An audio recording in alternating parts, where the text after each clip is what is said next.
WFP ဘီစကိုမုံတွေကိုရောင်းချတာတွေမလုပ်ဖို့တတိပေးလိုက်တဲ့ UN အားလုံးပဲမင်္ဂလာပါလက်ရှိလူမျိုးကွန်ရက်တွေမှာဆိုရင်တော့ UN ရဲ့ World Food Program ကနေဖြန့်ဝေတဲ့ဘီစကိုမုံထုတ်လေးတွေဟာဆိုရင်ရေပန်းစားနေခဲ့ပါတယ်မုံထုတ်တွေကစားလို့ကောင်းနေဆိုပြီးတော့မျှဝေရကနေတစဉ်ဒါနဲ့ပတ်သက်လို့လူပြောများလာခဲ့တာဖြစ်ပါတယ်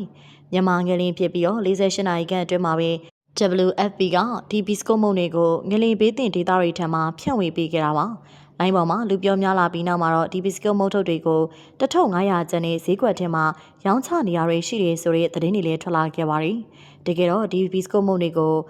45 biscuit လို့ခေါ်ပြီးတော့ငလင်ဘေးတင်ဒေသတွေမှာချက်ပြုတ်စားသောက်ဖို့မလွယ်သေးတဲ့အချိန်အရေးပေါ်စားသုံးနိုင်စေဖို့အတွက်အာဟာရပြည့်နဲ့ထုတ်လုပ်ပေးထားတာဖြစ်ပါတယ်။ဘီစကိုတစ်ထုပ်မှာစွမ်းအင်ပရိုတင်းဗီတာမင်နဲ့သတ္တုဓာတ်တွေကျေဝါးစွာပါဝင်တဲ့အာဟာရပြည့်စားစရာတစ်ခုလေးဖြစ်ပါတယ်။မုံထုတ်တစ်ခုမှာ450ကီလိုကယ်လိုရီပါဝင်တယ်လို့လည်းသိရပါတယ်။နောက်ပြီးတော့တစ်ထုပ်လို့စားထားလောက်ရုံနဲ့တင်တစ်နေ့လုံးအစာခံပြီးတော့ဘာမှမစားဘဲနေနိုင်တယ်လို့လည်းသိရပါတယ်။ဒါပေမဲ့6လအောက်ကလေးငယ်တွေကိုကျွေးလို့မရတဲ့ပြင်6လထက်ကလေးတွေအနေနဲ့မိခင်တို့ဝအောင်တိုက်ကျွေးပြီးမှသာဘီစကုတ်ကိုကျွေးဖို့ပြောထားပါတယ်။အရွှေရပြီးသားလူတစ်ယောက်ဆိုရင်လည်းတစ်နေ့9ထုတ်ထက်ပိုမစားသင့်ဘူးလို့ဖော်ပြထားပါတယ်။ WFP ကဒီမုံထုတ်တွေကိုတဘာဝဘေးတင်ဒေသတွေကိုဖြန့်ဝေပေးုံသာမကပဲကျောင်းသားတွေရဲ့အာဟာရအတွက်ပါကဘာတဝန်းဖြန့်ဝေပေးနေပါတယ်။မုံတို့ရဲ့အိတ်ခွန်ပေါ်မှာလည်းရောင်းရံမဟုတ်ကြောင်းထိထိရှားရှားဖော်ပြထားခဲ့ပါတယ်။မြန်မာငလင်ဘေးတွင် UN ကအကူအညီတွေထောက်ပံ့ပစ္စည်းတွေပေးရခဲ့ရမှာဒီဘီစကိုမုံတို့တွေကလည်းအပါဝင်ပဲဖြစ်ပါတယ်။မြန်မာနိုင်ငံတွင်ဘီစကိုမုံတို့မက်ထရစ်တန်ချိန်200ကျော်ထိဖြန့်ဝေပေးခဲ့တယ်လို့လည်းသိရပါတယ်။ဒီဘီစကိုမုံတို့တွေကိုတော့မန်လေးစကိုင်းနေပြည်တော်စတဲ့ငလင်တန်ဆိုးဝါးတဲ့ဒေသတွေက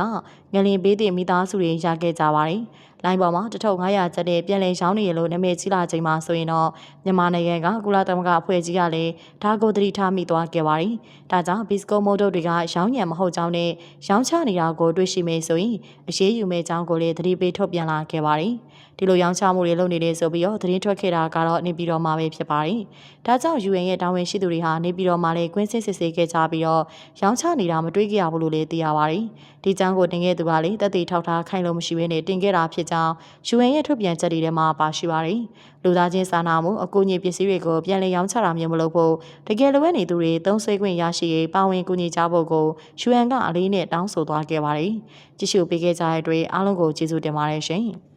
နောက်နေ့ဒီမှာလည်းစိတ်ဝင်စားစရာကောင်းတဲ့အကြောင်းအရာတွေနဲ့တူပြန်လာခဲ့ဦးမှာဖြစ်လို့ကျမတို့ရဲ့ပေလေးကိုစောင့်မျှော်ကြည့်ရှုအားပေးဖို့အတွက်မေ့ကြပါနဲ့အောင်ရှင်။အားပေးနာဆင်ခဲ့ကြတဲ့ပရိသတ်တယောက်ချင်းစီတိုင်းလည်းကိုယ်စိတ်နှလုံးရှင်လန်းချမ်းမြေ့ပါစေကြောင်းကျမတို့ရဲ့ပေလေးကနေပြီးတော့ဆုတောင်းမေတ္တာစကားလေးလက်ဆောင်ပါလိုက်ပါစေနော်။နောက်နေ့ဒီမှာလည်းစိတ်ဝင်စားစရာကောင်းတဲ့အကြောင်းအရာတွေနဲ့တူပြန်လာခဲ့ဦးမှာဖြစ်လို့ like and subscribe လုပ်ပြီးတော့စောင့်ကြည့်ပေးပါအောင်ရှင်။